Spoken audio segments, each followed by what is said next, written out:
Ladies, are you ready? Oh, it's time. Let's go. Yeah. Okay, let's go.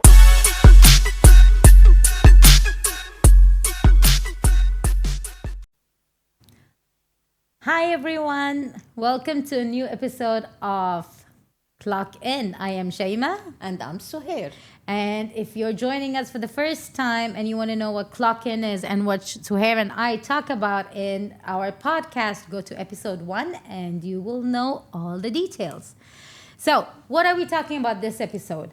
Now, the last episode, we were talking about how women are a quota in companies, right? Like they'll hire any woman anywhere just to make their numbers meet. Like a tick box, yeah, we have these many women in these departments. Yay, we empower women. Right? Okay, let's flip the script. Okay? So a company hires the right woman in the right place. Now, let's be honest. It's not all the time a failure. It's not every single time they hire the wrong woman. No, they hire the right person and they put her in their absolutely right place. Does it end over there? Right? Is it khalas, I've hired the right person, she's going to do a great job, but does it end her there? Or do they let her grow? Do they give her a voice at the table? Very interesting. Okay, when they ask her to sit in the meetings, is she just a decoration piece? Like we say in Arabic, mazhariya. All right, or do they allow her to give her honest opinion? Is she allowed to use her voice, right? So that's the thing. Is she being treated special because she's a woman, or do they sort of cover it up but in a condescending manner? That's the things we need to ask. You've hired the women. Are you giving them space to grow and be and do what they need to do? That's a very interesting thing to discuss, actually, and we're happy that we're going to discuss it today because many people heard a lot about the glass ceiling, which no one actually knows what's the glass ceiling. What is the glass ceiling? What is the glass ceiling? But I think we're still way, way behind, okay, when it comes to growing women, okay, especially when to reach to the C-suite, as we say it. I'm not going to discuss things that are happening because numbers and facts are the best thing to show. Because they won't believe you otherwise. They won't believe. So, where do we really stand? Okay, on a global level, and then I'm going to talk about the regional level. On a global level, the reality is that if we remove HR, okay, marketing, PR, which are the fields that women are excelling in or advancing much more than men in, okay? They're known for it, right? They're known for it, okay? The numbers will drop from what I'm going to mention to you. And I'm sure you're going to be shocked with those numbers. On a CEO level, you have 7 to 10% of women holding those positions. So from all the CEOs in the world, there are only 7 to 10% that are women. Yes. MashaAllah. When it comes to CFO roles, we're talking about 15 to 20, which is interesting. Finance, you will see more women on it. Interesting, yeah. The CEO of manufacturing, finance, tech leadership, it's still heavily dominated by men, and we really don't have all the facts yet. Okay, but it's still very low for women to be on those positions. I bet it's less than 20%. Still. Definitely. It's even less than the CEO percentage. Oh, my goodness. Okay, then that means less than 10%. Definitely, when you start looking at companies and at that level, it's really low. Oh. Now, the interesting thing, and we talk about the Middle East usually, if we look at the UAE, we will see that the CEOs is 6.7% are actually women. Interesting. Okay, compared to the 7 to 10% on a global level. The CFO number is not confirmed because we don't have this data. But the trend definitely is showing an improvement, although it's a slow improvement, but hopefully it's going on the right direction. Inshallah. It's quite interesting because that's the point. I think the most important part is maybe that there'll probably be stats about it somewhere. We'll have to search. Is that there is a resistance, like you said in the previous episode, right? And so every step of the way, you have to prove yourself. Definitely. Compared to a man says he can do something, and it's taken for granted that he can. His word is taken for it. But as a woman, if you say you can do something, you have to keep presenting proof and evidence that you are capable and are able and are experienced and a subject matter expert in this matter, on and on and on again. Definitely. And it's not only on companies, it's cultural thing as well. Because even societies, they don't accept women leadership as they accept men leadership. Interesting. Big example is one big country that refuses to have a female president. Till now. We're not talking politics. Don't drag me into it. So Suheir, can you might, you've been, mashallah, an experienced professional for over 30 years. Give us one of the thousands of stories you have where, you are the right person in the right place, but you had to prove yourself. You had to show your worth because people will just not take it. Like if a man walks in that position, whatever he says will be heard. But you as a woman, you actually have to show your worth. As you know, I moved into so many different assignments, and I always had to work much harder and prove myself more than others. Yeah, that's the point. Why? As I mentioned earlier, I was the first field saleswoman in the region for the company that I was working with. For General Motors. It's on our LinkedIn. Yes, and I'm very proud that I was working with such a great company. It was. And when I took this assignment, I went to a dealership where we had to discuss the business numbers, the targets for the whole year. And it was very interesting. Okay. Because the first visit, when we did the handover, I went with my ex-colleague who was a man, and you can see the attention that they paid to the visit. The second visit, when I went to discuss it with them... Alone, without your male... Yes. Without the male colleague. Now I have to secure the numbers. We sat down and hello, we had the social chat, etc. Then we wanted to start the discussion. Fine. Maybe 10 minutes into the discussion, they started to talk in a language that I don't understand. Oh, how amazing is that? Mentioned it once, twice. You told them, you mentioned it to them. Yes, of course I mentioned it, because you shouldn't be shy. Yes. I've highlighted it once, twice, then they will stop 5 minutes, then they will go back and discuss it again.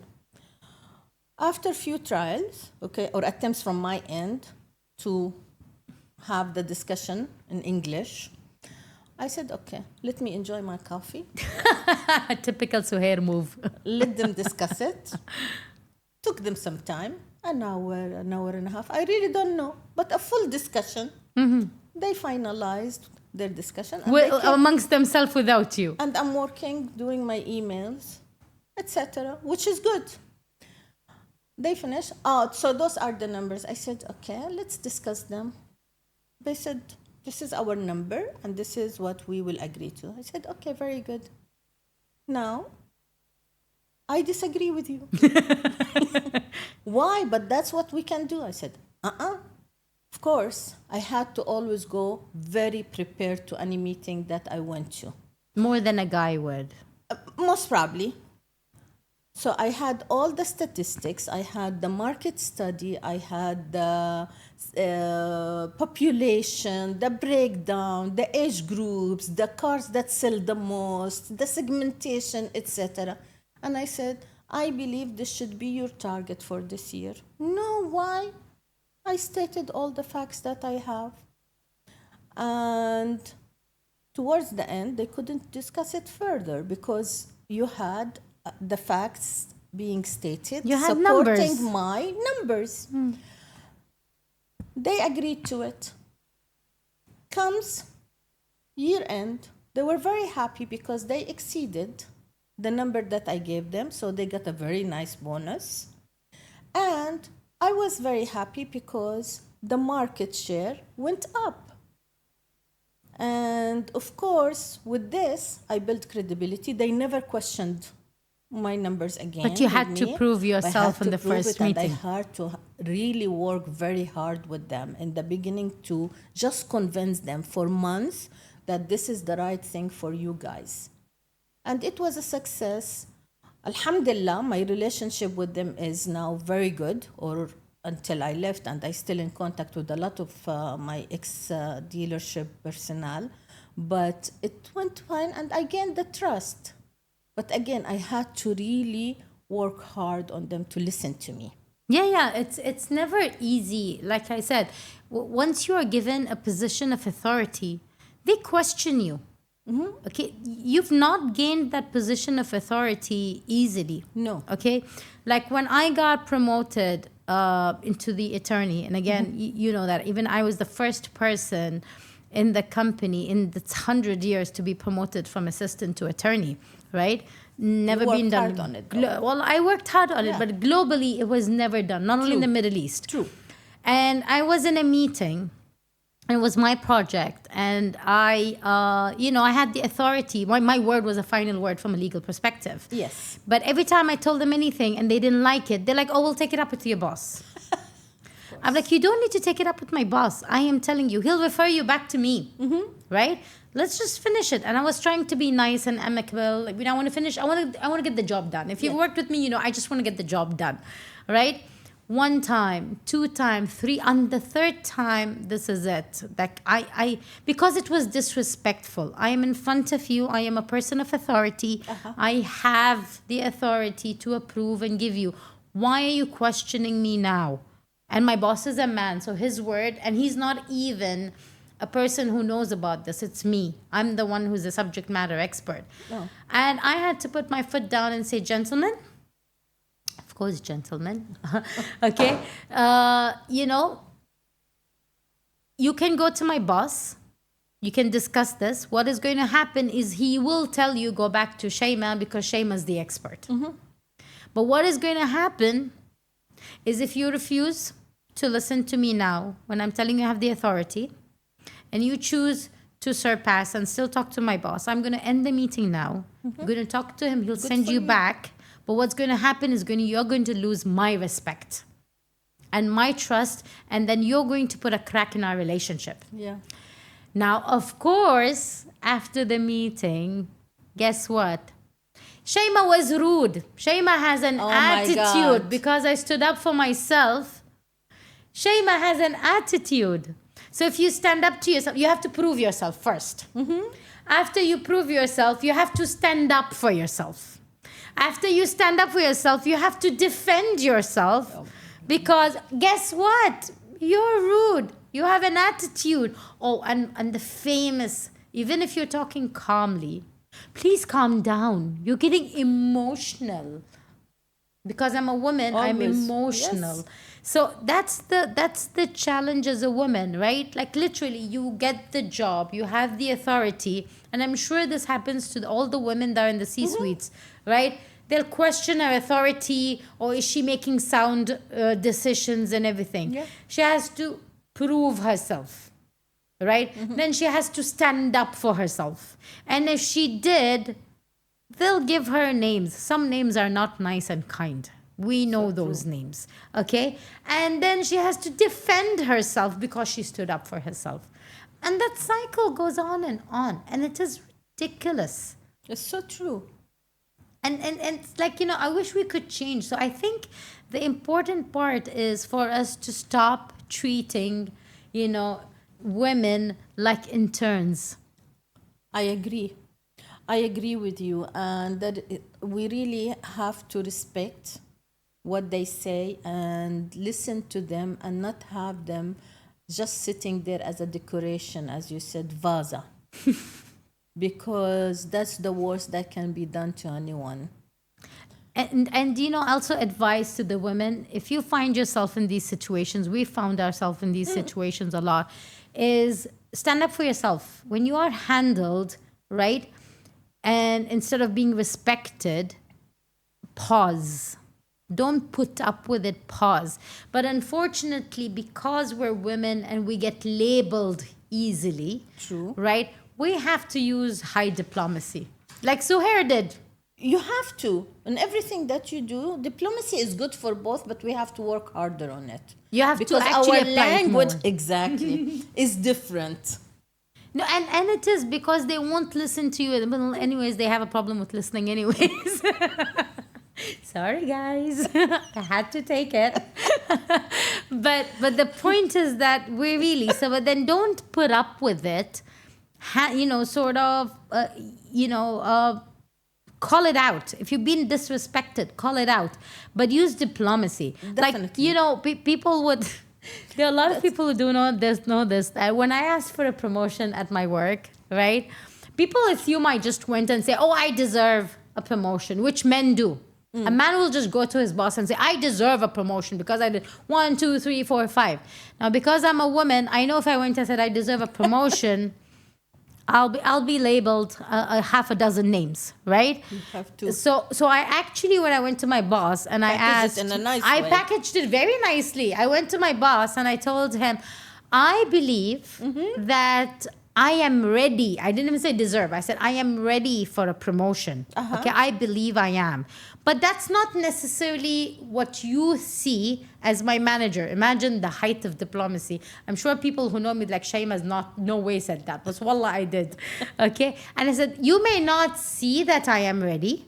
Could you please tell me what I need to do so that I can show you and prove to you? Again, I'm always having to prove my worth. I've handled hundreds of projects that nobody could solve, and I was known for the problem solver. You know that, right? But I still had to prove myself. And that's how I approached it. The diplomacy is like, I think I'm ready. Maybe you don't see me as ready. What do you think I need to do so I can show it to you? Right? You tell me what I need to do. Yeah. Right? So just if you believe you deserve it, I agree with you. You have to use diplomacy and ask for it. And if no one listens, don't doubt yourself. true. Yes. Talk to others. Talk to your other girlfriends.